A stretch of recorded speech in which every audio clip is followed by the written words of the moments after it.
अब बात करते हैं क्वेश्चन नंबर 7 की। क्वेश्चन नंबर 7 क्या है बच्चों, find the point at which the tangent to the curve this is parallel to x axis.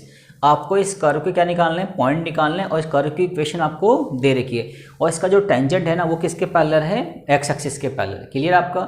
अब देखिए बच्चों, जितने भी क्वेश्चन स्टेटमेंट वाले आएंगे ना उनमें आपको बातें कुछ याद रखनी है। वो बातें क्या है, सबसे बड़ी बात है कि हर स्टेटमेंट वाले क्वेश्चन में कर्व की इक्वेशन आपको ऑलवेज देगा पहली बार। तो आपको अगर कुछ भी समझ में नहीं आ रहा तो कम से कम कर्व का डेरिवेटिव तो आपको निकालना ही पड़ेगा, ये मिनिमम रिक्वायरमेंट होगी। डेरिवेटिव निकालना है कम से कम आपको 1.5 नंबर तो इसका मिल ही जाएगा। क्लियर आपका। उसके बाद क्वेश्चन की लैंग्वेज के हिसाब से क्वेश्चन को आप सॉल्व करेंगे, और रफली डायग्राम भी आप बना सकते हैं। देखिए बच्चों, अगर मैं रफली डायग्राम बनाऊँ, ये मेरा कार्टेशियन प्लेन है और ये मेरा मान लीजिए कर्व है। ठीक है जी। अब ये कर्व का क्या है बच्चों, टेंजेंट है। ये पॉइंट ऑफ कांटेक्ट है जिसको हम P बोलते हैं, ये है x1 और y1।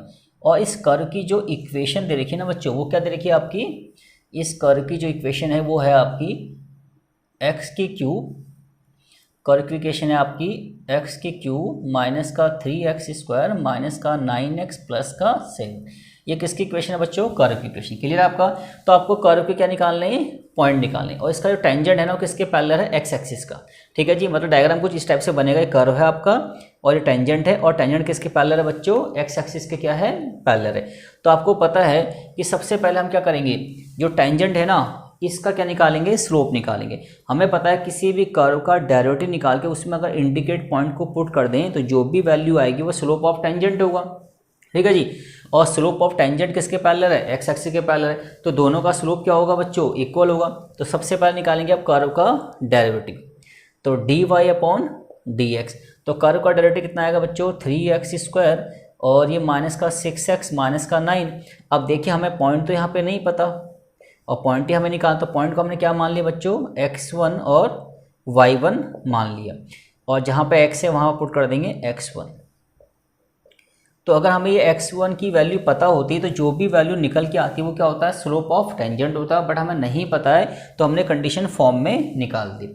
अब देखिए हमें ये भी पता है कि स्लोप ऑफ एक्स एक्सिस क्या होता है बच्चों, 0। स्लोप ऑफ एक्स एक्सिस जो होता है वो क्या होता है बच्चों, 0 होता है। ठीक है जी। और जो टेंजेंट है ना, जो टेंजेंट है वो किसके पैरेलल है, एक्स एक्सिस के पैरेलल है। इसका मतलब टेंजेंट का स्लोप और एक्स एक्सिस का स्लोप दोनों क्या होंगे, इक्वल होंगे। क्लियर आपका। तो टेंजेंट का स्लोप आपका ये आ गया। ठीक है बच्चों। और एक्स एक्सिस का स्लोप आपका 0 आ गया। अब देखिए 3 कॉमन ले लीजिए, x1 का स्क्वायर माइनस का 2x1 माइनस का 3 इक्वल टू 0। 3 कांस्टेंट है, इक्वल टू में 0 होता है, 3 यहाँ से क्या हो जाएगा, गायब हो जाएगा। अब बाकी बचे आपके पास एक क्वाड्रेटिक इक्वेशन, इसके क्या बना लीजिए, फैक्टर। तो x1 का स्क्वायर माइनस का 3x1 प्लस का x1, ठीक है जी, और माइनस का 3 इक्वल टू 0। तो x1 कॉमन है, तो x1 माइनस 3 प्लस का 1 और x1 माइनस 3। तो हमारी x की वैल्यू आ गई -1 और x की वैल्यू कितनी आ गई, +3। क्लियर आपका। तो हमारे इस x1 के पॉइंट निकल गए। x1 आपका -1 भी हो सकता है और क्या हो सकता है, 3। अगर x1 की 2 वैल्यू आई तो y भी कितने आएंगे आपके, 2 आएंगे। क्लियर आपका। अब देखिए x1 की वैल्यू कहाँ पुट करेंगे बच्चों, हमेशा इक्वेशन में। इस बात को माइंड सेट कर लीजिए।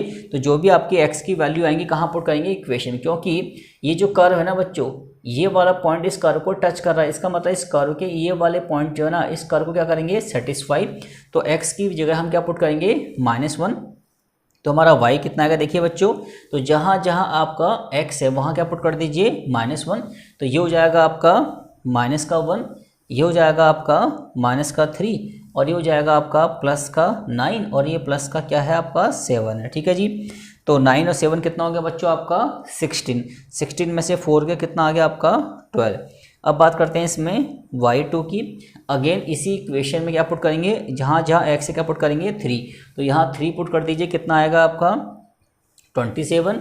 यहाँ 3 करेंगे तो कितना आएगा, अगेन 27, और यहाँ 3 करेंगे तो माइनस का 27 और प्लस का कितना है बच्चों 7। ये कैंसिल हो गए तो कितना आ गया, -20। तो आपके जो पॉइंट है ना इस कर्व के, तो पॉइंट्स आर कितने आ गए बच्चों, जब x आपका -1 है तो y आपका 12 है, एंड जब x की वैल्यू कितनी है बच्चों आपकी 3 है तो y कितना है -20। तो ये कर्व के क्या निकल गए, पॉइंट निकल गए। तो क्लियर आपका। तो इस तरीके से हमें क्वेश्चन को क्या करना है, समझना है। तो सबसे पहले आपको देखना है कि जो भी कर्व की इक्वेशन उसका डेरिवेटिव मिनिमम निकाल दीजिए। उसके बाद वो बताएगा कि उसका जो स्लोप ऑफ टेंजेंट है या तो किसी चीज़ के पैरेलल होगा या तो किसी चीज़ पे क्या होगा, परपेंडिकुलर होगा। पैरेलल होगा तो टेंजेंट के स्लोप को उस चीज़ के स्लोप से कंपेयर कर लीजिए, और अगर परपेंडिकुलर होगा तो दोनों के स्लोप का जो मल्टीपल होगा वो किसके बराबर होगा, -1 के बराबर। क्लियर आपका। इस तरीके से हम क्वेश्चन को ईजिली कर सकते हैं। अब बात करते हैं क्वेश्चन नंबर 8 की। अब देखिए बच्चों, क्वेश्चन नंबर 8 क्या है, find a point on the curve. कह रहा है इस कर्व के आपको पॉइंट निकालने हैं। सेम क्वेश्चन है, तो कर्व क्या हमें पॉइंट निकालने हैं। तो रफली डायग्राम बनाते हैं। देखिए बच्चों, ये मान लीजिए आपका एक कर्व है और आपको कर्व के क्या निकालने हैं बच्चों, पॉइंट निकालने हैं। तो कर्व के पॉइंट क्या मान लीजिए, x1 और y1, ठीक है जी। और कर्व की इक्वेशन क्या देखिए बच्चों, y = x - 2 का होल स्क्वायर। यहाँ तो डाउट किसी को नहीं होना चाहिए बच्चों। अब देखिए, तो कह रहा है find a point on the curve. Curve के आपको पॉइंट निकालने, at which the tangent is parallel to the chord joining the point 2, 0 and 4, 4। और कह रहे हैं ना, इस कर्व का जो टेंजेंट है, इस कर्व का जो टेंजेंट है वो इसके कॉर्ड के क्या है, पैरेलल है। तो कॉर्ड को मैंने लेट मान लिया a एंड b। ये रफली डायग्राम में बच्चों, तो a के कोऑर्डिनेट क्या देखे बच्चों आपको, 2 and 0। तो यहाँ पे 2 and 0 हो गया, और यहाँ पे क्या हो गया बच्चों, 4 and 4। ये रफली डायग्राम है, ठीक है जी।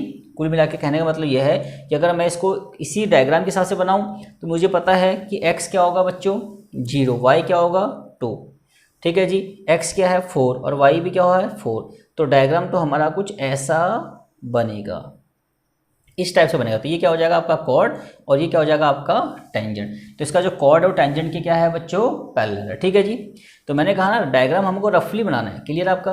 तो हमें कुल मिला के बात समझ में आ गई कि इस कर्व का जो स्लोप ऑफ टेंजेंट है, मतलब टेंजेंट अगर पैरेलल है इस कॉर्ड के, तो इसका मतलब इसका जो स्लोप होगा वो इस लाइन के क्या होगा, पैरेलल होगा, ठीक है जी। तो सबसे पहले क्या करेंगे बच्चों, नंबर 1 पे कर्व की इक्वेशन क्या देखिए, x - 2 का स्क्वायर। और उन्होंने कहा कि इस कर्व का जो टेंजेंट है ना वो इसके कॉर्ड के क्या है, पैरेलल है। तो दोनों का स्लोप क्या करेंगे, इक्वल कंपेयर करेंगे।